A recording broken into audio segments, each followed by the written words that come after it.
a quiet Ohio suburb, police discovered the bodies of an 18-year-old girl and her father, a man with severe Down syndrome. The brutal massacre shocked even seasoned investigators. Signs of a struggle, blood on the kitchen floor, traces of urine and semen on the girl's collar. No one suspected that this tragedy would culminate months of seclusion for this unusual family. In the small town of Ravenwood, Ohio, stood the Hansen family home on the outskirts. The house looked ordinary, peeling paint, a rusty mailbox with the name Ganson. However, behind closed doors, an atmosphere reigned that none of the neighbors could have imagined. The father, 41-year-old Edgar Hansen, had suffered from a severe form of Down syndrome since childhood. His face was always almost childish, his gaze absent, and his speech slurred. Edgar was unaware of the complexities of his surroundings, unable to care for himself, and required constant supervision. He would sit by the window for long periods, fiddling with a toy car,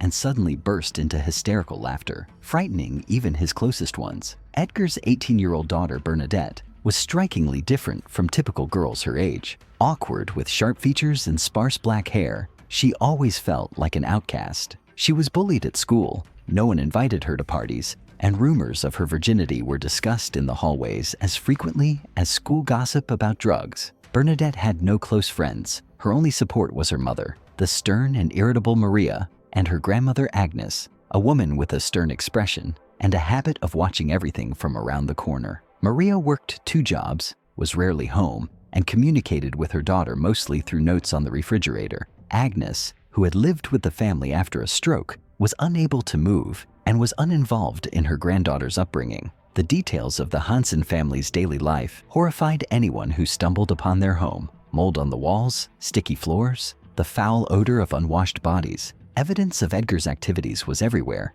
Dirty sheets, a pack of baby wipes, colorful toys scattered throughout the kitchen. Sometimes Edgar forgot to dress and wandered around the house naked, his body covered in abrasions and rashes, his nails bitten to the bone. None of the family members paid any attention to this. It was all considered part of the routine. Bernadette would sometimes get up in the middle of the night and stand in the hallway for a long time, listening to her father's ragged breathing through the wall. Her own room was littered with old stuffed animals, a cracked mirror, and boxes of clothes she hated. Her diary, which the police found after the tragedy, contained unsettling entries. "Sometimes I want someone to touch me. It's like I don't exist. If my father weren't sick, maybe I wouldn't be so lonely." In the evenings, the family gathered in front of the old television. Edgar would sometimes suddenly burst into tears or screams, burying his head in his hands. Maria would curse. Agnes would sigh and stare out the window. Bernadette dreamed of disappearing, or at least one day becoming the object of someone's desire, but she knew it wouldn't happen.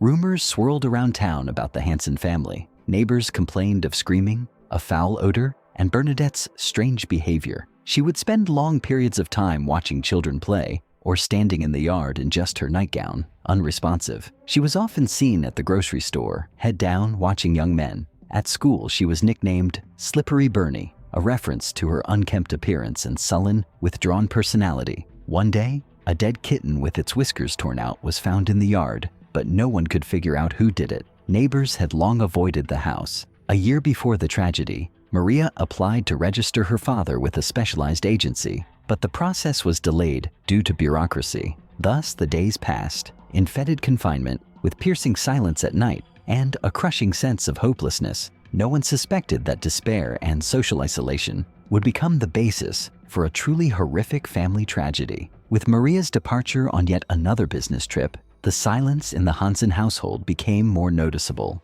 and the boundaries of familiar routine blurred. Grandmother Agnes slept in her room more and more often, sometimes staying in her room for days at a time. The smell of medicine and mold filled the house, and half-eaten dishes covered in plastic sat in the kitchen. Bernadette was left virtually alone with her father, who was unaware of the role reversal or the danger of what was happening. In this suffocating solitude, the girl soon had no thoughts other than her father. Everything that had previously caused her shame or fear now became familiar, almost necessary. Bernadette began to observe Edgar for long periods, noting the idiosyncrasies of his movements, his gaze, the way he laughed, and the way he touched his ear when he was uncomfortable. She spent hours sitting on the edge of the bed, capturing his every reaction, every little detail, the way he looked at her, how he responded to her touch, the way he pressed his lips together when it was just the two of them. Her father became more than just a parent. He became the only available object of her attention, a source of extraordinary attraction. In the evenings, Bernadette took clothes she detested out of the closet, tried on different looks, and tried to feel grown up, attractive, and desirable. She often placed a cracked mirror in front of herself, studying her reflection for ages, searching for something that might please her father. The smell of his sweat, traces of baby lotion on the sheets, hairs left on the pillow. She began collecting all of these, stashing them in a box under her bed. There, too, lay notes written on scraps of old notebooks, intimate confessions addressed to her father. In them, she described her fantasies, begged for intimacy, attention, and recognition. These messages were full of childish naivety and desperate longing, interspersed with adult images she'd glimpsed online or overheard in peer conversations. She kept them secret, sometimes rereading them at night when the house was dead silent. Over time, Bernadette became increasingly drawn to physical contact. She would hold hugs longer than usual, kiss her father on the cheek, and run her hand over his face or hair more and more often. Her father didn't resist. He was incapable of defending personal boundaries and perceived any display of affection with childish innocence. Sometimes Bernadette would climb into bed with him, pull his hand toward her, and lie for long periods with her face buried in his chest, feeling his breath and body odor. Everything that happened soon became an integral part of her world. Her obsession became ritualistic. Every evening, she would write new short notes, hide them under her father's pillow, and in the morning, she would watch him crumple them in his hands, not understanding the meaning, but smiling his strange, half-broken smile. Against this backdrop, everyday details became even more bleak. Edgar's bed was no longer changed. Dark stains and sticky marks remained on the sheets, pieces of paper and candy wrappers, which Bernadette had used to appease her father, littered the floor. Feminine hygiene products began appearing in the bathroom, mixed in with children's toys. Bernadette stopped washing in the evenings, explaining to herself that she needed to be familiar with her body odor so he wouldn't forget her. She became less self-conscious about her nakedness. She would wander around the house for long periods in an old t-shirt or even naked, ignoring her grandmother's presence or the occasional visits from social workers. Her diary entries grew increasingly dark and revealing. She chronicled her feelings around her father in detail, describing every detail, every fantasy. In one of her last entries before the tragedy, she confessed, "I don't want to be alone anymore. He's the only one who doesn't judge or laugh, only him and no one else." Bernadette's obsession grew stronger with each passing day, displacing the last vestiges of shame and fear. In a closed-off home, steeped in loneliness and despair, the family slowly approached a point beyond which there was no turning back. When days and nights became indistinguishable, the familiar boundaries in the Hansen house became completely blurred. With the arrival of summer, the stuffiness and odors in the rooms became almost unbearable, and none of the residents opened their windows out of fear of prying eyes and constant anxiety. Bernadette woke more and more often at night, hearing Edgar's quiet muttering through the wall. The girl's obsession with her father became obsessive, almost morbid. Where once her fantasies had been hidden in the pages of a diary, now they became reality, and not a single adult interfered. Almost every evening, Bernadette waited for her grandmother to fall asleep. She approached her father's room barefoot, in a rumpled nightgown, trying not to make a sound. Sometimes she stood by the door for a long time, listening to his breathing and remembering how she used to be afraid of the dark. Now she feared only one thing, that it would all be over, and no one would notice her disappearing into that silence. Each time, entering the room became easier. She lay down next to her father, searching for his hands, inhaling the scent of his skin, pressing his palm to hers,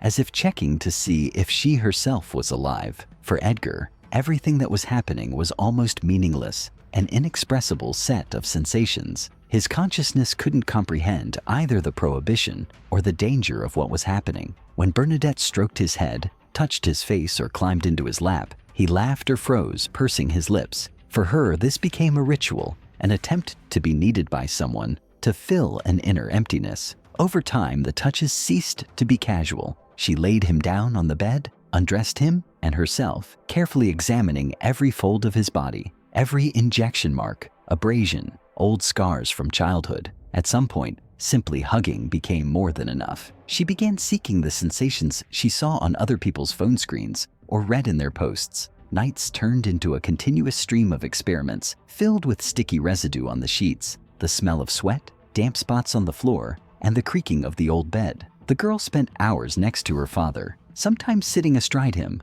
searching for a response in his body, reacting to every movement. If he began to giggle or mumble, she took it as confirmation of her importance. Sometimes she brought him sweets, hand-fed him like a baby, and then engaged in yet another ritual of nocturnal intimacy. Clothes in the house increasingly lay in disarray. Her things mixed with his. Dirty rags appeared on the floor. The sheets were changed less and less often, and dark stains and streaks remained on the walls of the room. Bernadette's diary grew larger during this period, detailing her actions and feelings, often including strands of her own hair, scraps of fabric, or even bits of bloody bandage she'd used to bandage minor wounds on her father's body. She collected every trace of this relationship, as if afraid that one day it would all disappear, leaving no evidence of their love. Her letters to her father became increasingly frank. Sometimes she pasted photographs of herself in her underwear. Sometimes she left lipstick stains or dried tears. By the end of the third week, Maria had still not returned from her business trip. Her grandmother had almost completely disappeared from everyday life.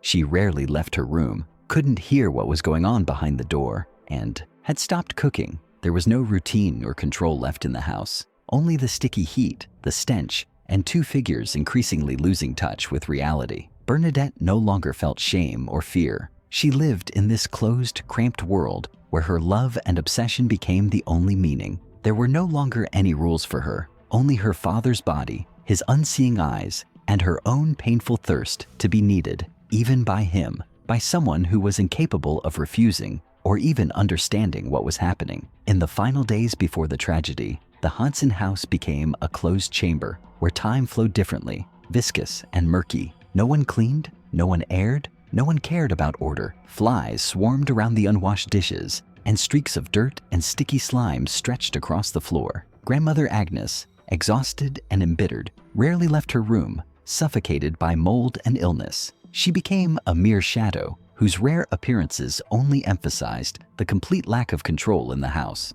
Bernadette's obsession with her father became completely uncontrollable. At night, she wandered the house half naked, occasionally climbing into Edgar's bed, no longer caring about anyone's opinion or potential witnesses. Their relationship reached a new, even more painful and obsessive level. She now left scratches and dried lipstick marks on her father's body, kept pieces of his hair with his personal belongings, and sometimes left notes with her own confessions on his chest. The sheets weren't changed for weeks, and his underwear and clothes were matted with sweat and dried secretions. The house was filled with a sharp, sweet smell, a mixture of rotting linen, saliva, and blood. Bernadette increasingly cut herself or peeled her skin just to remain visible to her father. Sometimes she deliberately scratched his body, collecting the dried scabs in a small box, which she kept under her pillow. Her diary became increasingly desperate, with horrific details of their games and rituals. She recorded each new experience with frightening meticulousness,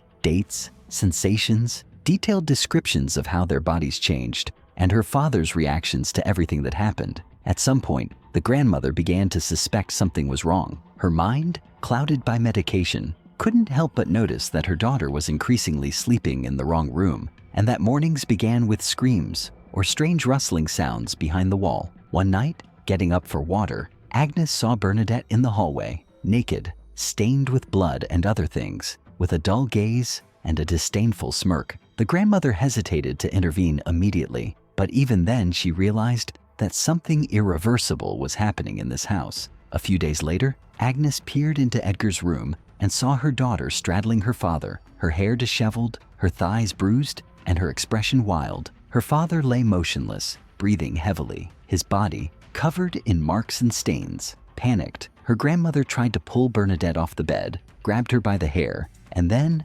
unable to bear the sight, ran out of the room, nearly fainting. After this incident, Agnes immediately called Maria, haltingly recounting everything she'd seen, demanding she return home immediately. Maria, upon learning the details, went into shock. She immediately left work and returned to Ravenwood a day later. Everything she saw in the house, the smell, the dirt, the bloody footprints, Her husband's broken body and her daughter's mentally torn apart exceeded her worst expectations. At that moment, Maria ceased to be simply a mother and wife. A surge of rage and disgust kicked in. She remained silent for a long time, examining her daughter's room, the diary, the box of hair, the blood-soaked sheets, the rags, and the notes with horrific confessions. That evening, she made no attempt to call the police or seek help. Her inner rage turned into action. Everything happened quickly and coldly. Her daughter was the first victim. Maria grabbed a kitchen knife and launched a series of sharp stabs,